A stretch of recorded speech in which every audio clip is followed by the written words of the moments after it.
జీవితమంటే కల కాదు, అది కవులు రచించే కథ కాదు.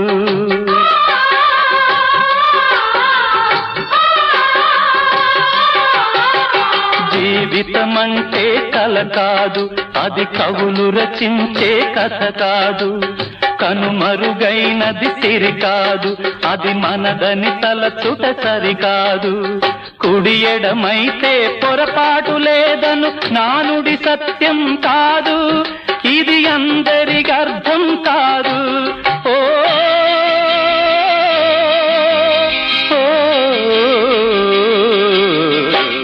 వేగు చుక్క మొలిచింది, వేకువ పొడ చూపింది, తూర్పు తెల్లవారక ముందే కాలం మాటేసింది, నా కళ్ళను కాటేసింది, కాలం మాటేసింది.